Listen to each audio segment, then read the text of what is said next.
سلام صاحبيال maanta waxaan ka hadli doonaa mowduuc si aad u qoto dheer oo taabanaya nolosha qof walba. Mowduucan haddii aad si dhab ah u fahanto aadna u dabaqdo noloshaada meel aadan filayn ayay gaari kartaa. Mowduucan maanta waxa weeye noloshaada 90% waxay ku xiran tahay saddex qof oo kaliya. saddex qof oo kaliya weeye. saddexdan qof oo aad si maalinle ah ula joogto ama aad ula hadasho ayaa go'aaminaya fikirkaaga, caadooyinkaaga, go'aanadaada, mustaqbalkaaga iyo xitaa in aad naftadaada aad rumaysatid. Shakhsiyadaada waxa ay tahay in aad si qalad ka fahantid ama si sax ah ka fahantid dadkan ayaa go'aaminaya. Haddaba su'aasha muhiimka waxay tahay sidee u dooranaysaa saddexda qof ee saameynaya fikirkaaga iyo noloshaada. aan ku bilowno. haddaad nagu cusubtahay waxaan ahay macallin cigaal youtuber baraarujiye bulshada. muuqaalkan waxaan u kala qaadi doonaa ilaa 3 qaybood. qaybta koowaad waa fahamka saameynta ay nolosheenu bulshada ay ku leedahay. qaybta labaad waa saddexda qof ee noloshaada ugu saameynta badan. qaybta saddexaad ugu dambeysana waa sidaad ku dooran lahayd saddexda qof si caqli ku jiro. haddaba qaybta koowaad fahamka saameynta bulshada ay ku leedahay nolosheena. qofka bini aadamka ah maskaxdiisu waxay si toos ah u qaadataa tamarta, hadalka, fikirka iyo caadooyinka dadka ku xeeran. waxaadna noqonaysaa inta badan dadka aad la joogtid. waxaad aragtaa haddii aad la joogto dad mashquul ah oo hol abuur leh oo doonaya inay horumar gaaraan, adiguna waxaad noqotaa qof mashquulsan oo hal abuur leh oo raba inuu noloshiisa meel fiican gaarsiiyo. laakiin haddii aad la joogto dad caajis ah, caadooyin xun leh ama cabsi badan qaba, adiguna isla noocaas ayaad u fakaraysaa. cilmi baaris badan oo la sameeyay ayaa waxay muujinaysaa dakhligaaga, fikirkaaga, heerka guushaada ay aad ugu dhowdahay dadka aad aadka iskugu dhowdihiin. يعني dadka aad aadka iskugu dhowdihiin fikirkooda iyo guushooda iyo dakhligooda ayaa ku saameynaya. haddaba haddii aadan ka fikirin dadka kugu dhow, waxaad ku jirtaa halis ee isbadbaadi. qaybta labaad waxaan rabnaa dilaan inaan ku sheego saddexda qof ee noloshaada saameynta ugu weyn ku yeesha. qofka koowaad waa qofka aad ugu hadal badan tahay. bal maskaxda duucay 1 2 3 4 qofka aad ugu hadalka badan tahay.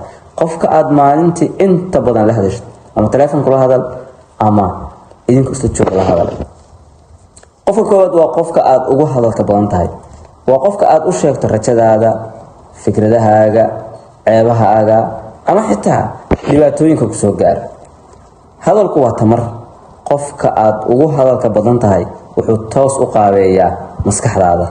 haddii uu qofkan yahay qof negative ah, qof inta badan ay dhibaatooyinku u muuqdaan, waxyaabo si qaabdaran u fakira negative ah, waxaad baranaysaa cabsi, shaki iyo in aadan xaniban tahay oo aadan wax badan qabsan karin. laakiin haddii qofkan uu yahay qof si positive u fakira, dhanka wanaagga wax ka arka, waxaad helaysaa dhiirigelin, fikrad cusub iyo aragti weyn. su'aasha markaan aan ku weydiinahay waxay tahay waa maxay qofka aad ugu hadalka badan tahay? waa qofkee? ma qofka dhigahaya in aad hore u socotaa, mise waa qofka dhigahaya in aadan dhaqaaqin oo aad halkaas webiga korkiisa aad ku xaniinaatid? qofka labaad waa qofka aad ugu kalsoonida badan tahay. qofka aad ugu kalsoonida badan tahay wuxuu si adag u saameyn karaa fikirkaaga, damacaaga iyo go'aanadaada. kalsoonidu waxay keentaa guul ama khasaaro badan. haddii qofkani uu yahay mid wanaagsan, geesi ah, wax badan arka, adiguna qof noocaas ah ayaad noqonaysaa. haddii uu yahay mid cabsi ku nool, adigana waxaad noqonaysaa qof cabsi ku nool. sidaas daraaddeed iska eg qofka aad kalsoonida siinaysid. qofka aad ku kalsoonaanaysid waa qof noocee ah. qofka saddexaad waa qofka aad ku dayato. mararka qaar qof ayaan ku dayanaa hadalkiisa, isteelkiisa ama qaab labiskiisa ama xitaa noloshiisa. haddii aad ku dayato qof guulaystay, nolol wanaagsan leh, waxaad bilaabaysaa inaad ka fikirto adna guul iyo sidii qofkaas jidka u maray aad u mari lahayd. haddii aad ku dayato qof burbursan oo nolosha ka dhacsan oo caadooyin xun leh, aadna si tartiib tartiib ah ayaad u qaadanaysaa dabeecadihiisa iyo caadooyinkiisa. waxaa la yidhi inta badan waxaad noqotaa qofka aad ku dayatid. marka su-aashan ku weydiinaya waxay tahay yaa adiga ku dayasha ku ayaad ku dayataa, yaad ka baranaysaa sida nolosha loo maareeyo. qaybtan saddexaad ayaan u gudbaynaa. marka sidee u doorataa saddexdan qof aan kuu soo sheegay si caqli ku jiro? number 1, eeg natiijooyinka qofka. ha fiirin hadalka qofka, natiijooyinkiisa fiiri. qof wax kuu sheegaya oo waxaa jira noloshiisu qasan tahay, cashar lagama qaato qofka noocaasa. laakiin waxaa jira qof leh nolol wanaagsan iyo fikir iyo dabeecad wanaagsan, qofkaas ayaad inta badan hadaladiisa la qaata. sifada labada qof ku xilinaysid waxa waaye eeg sida uu ku dareensiiyo. dadka qaar marka aad la fadhiisato waxaad ka akacaysaa ama aad ka tegaysaa adiga oo tamar leh, rajo leh, fikir cusub kugu soo biiray. dadka qaarna markaad la fadhiisato waxaad ka tegaysaa adiga oo dareemaya daal, murugo ama niyad jab. haddaba qofkani muxuu ku dareensiiyaa adiga? ma wanaag iyo rajo iyo tamar cusub ayuu kugu soo markaad la fadhiisatid, mise rajo beel ayuu kugu ridaa? okay, qofka sifada saddexaad ku dooranaysid waxa weeye inaad eegtid sida uu kuu xoojinayo ama kuu wiiqayo. qofka fiican waxa uu ku dhahaa waxaad awoodaa in aad sida hadda aad tahay aad noqotid si ka fiican. qofka hadda aad tahay qof ka fiican noqotid ayaa awoodaa. waxa uu kuu sheegaa haddana sidii aad nolol wanaagsan ku bilaabi lahayd, sidii aad guulo ku gaari lahayd. qofka xunna waxa uu ku dhahaa adiga ma awoodid waxaa fiican inaad iska joojiso. marka aad rabto marka mustaqbalkaaga inaad qof wanaagsan noqotid, dooro qofka kugu riixaya ama aad safarkaani aad la gelaysid.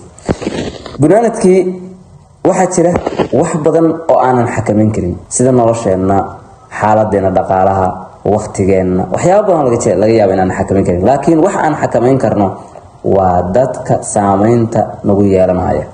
saddexda qof ee aad maanta si miyir leh u dooratid waxay qaabeyn doonaan fikirkaaga, dabeecadahaaga, caadooyinkaaga, noloshaada 5 sano ee soo socota. waxaan kugu dhiirigelinayaa fadlan fariiso caawa oo qiimee saddexda qof ee kuugu dhow. haddii ay yihiin kuwo horumar kuu horseedaya ama nafsadaada meesha ay joogto ka dhaqaajinaya, fadlan dhowro oo ixtiraam. laakiin haddii ay yihiin kuwo horumarkaa ka hor istaagaya, tartiib tartiib uga saar booska ay noloshaada uga jiraan. guushaadu waxay bilaabataa marka aad doorato dadka saxda ah. waa mahadsan tahay. muuqaalkan ayaa dhammaantood soo gaartay. fadlan muuqaalka laga saar asxaabta kalena la wadaag.